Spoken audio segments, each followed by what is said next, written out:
This is my old phone. I loved it so much. Despite it being like 7 years old, it has a high quality big display with curved edges, which looked really good in my opinion. I am kind of sad they stopped doing that, but whatever. The only reason I had to stop using it was the battery. I had to charge it like 3 different times during the day. Also, the back came off on its own, which gave me this great idea to make it transparent. You can see how it's taped up all around. Like, the whole phone looks so cool. I was so sad to stop using it. So, because of the battery, the phone would have to be on cable all the time anyway, so I thought why not interconnect it with my laptop and use them together somehow. From start, I had these 4 use cases which I would love such a display for. You know, it's too small for me to use it as an extra monitor to do work on, so they should be quite simple or like stationary. First 2 were obvious. It would be using it to show time and then like a countdown timer. When I am doing work, I like setting a countdown. It helps me concentrate better, I think. So like this, I could always see how much time there is left. Next, I would love to use it as a system monitor to see how much of what resources is my laptop using. I think that could be quite useful. As of right now, I mostly use HTOP, which looks like this. And the last thing, which I wanted the most, was to use it as an audio visualizer. If you don't know what Kava is, it's a simple program that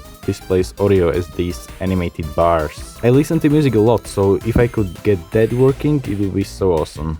The first obvious idea is to set up the phone's screen as an extra monitor of the laptop. On Windows this can be done pretty easily, I know because I've done it before, but I don't use Windows because I don't like Windows. I don't even like Microsoft. Windows actually sucks. It's not the same as if you plugged in a dedicated monitor. Instead, Windows creates a virtual desktop and streams it onto the phone's screen. I use Linux. On Linux you can choose a distro, which is like a version of Linux you want to install. Then you can also choose a desktop environment, which controls how the system looks and feels. It's things like the desktop, taskbar, menus, windows, whatever. The one I am using is called Niri, and I had to figure out how to do it on there. I spent some time researching and ended up finding out that it isn't really possible with the setup I use. You can always use some tool to mirror or like stream content from a monitor to another display like the phone, but creating an extra virtual desktop that could be used wherever cannot be done on Niri yet. It has to be a dedicated monitor. I ended up then scrapping this idea and went to try something else. What if I used it as a stream deck or just like dedicated buttons that would do something?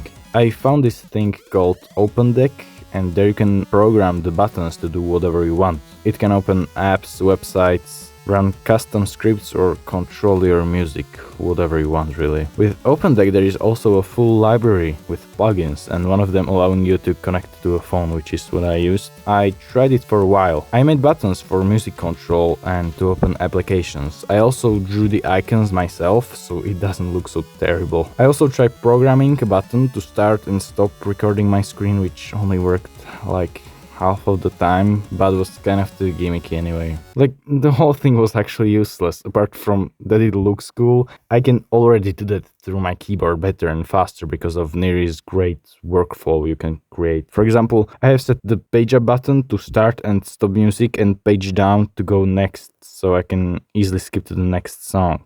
Apps I can also simply just type out and open them, so I scrap this too.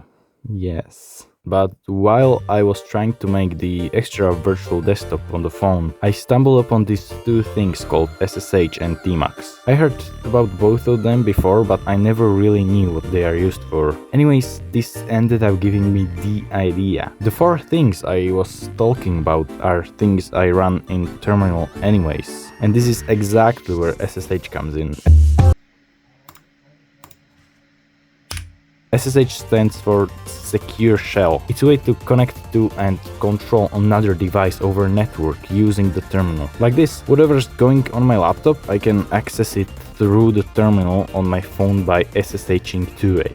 This would be kind of useless for showing the time, for example, because the phone already knows that, obviously. But if I wanted to have the audio visualizer, I would need to grab the audio output from the laptop and not my phone. Like this, I don't need to do anything extra on my phone, because essentially what I'm seeing is the laptop's terminal, just that it's on my phone. That's the whole point. Right now, it basically works. I simply SSH into the laptop and start Kava or whatever. Yes, it worked, but what I hated about it was that I had to grab the phone and whatever program I wanted to use, I had to type it in manually into the phone with the phone's keyboard. If it worked as an external monitor, I could just go in there, open the terminal there, and do whatever I want with my actual keyboard that I use with my laptop without having to reach over to the phone like the idiot. Fortunately, Tmux exists. It stands for Terminal Multiplexer, which is plexer but multiplied. I don't know, okay? Now, my goal was to be able to type into the phone's terminal with my actual keyboard. SSH lets me remotely control another device, and Tmux lets me create these terminal sessions. I can create a session on my laptop or my phone if I am SSH to the laptop. If that session exists, I can attach both the terminal on my phone and laptop to it. Now, I have the same terminal session open on two screens on two different devices, and you know what that means. I piss sitting down. It mirrors. Whatever I type into the session that is open on my laptop will show up in the same session on the phone. Last thing I did was to set the resizing of the terminal window to always be the smallest one, which would always be the phone, because before, when I was focused on the shared terminal on my laptop, on the phone it would just draw a small portion of the laptop's terminal size onto the phone's display. There was one last thing I wanted to do. Like half a year ago, I made a stand for my laptop from these flat aluminum bars, so I thought, why not make something similar for my phone? On my first attempt, well, I mean, just look at it. Anyways, I ended up remaking the stand entirely, bending it into a better shape and taping the phone to it, still holding after 4 days, and it looks clean if you ask me.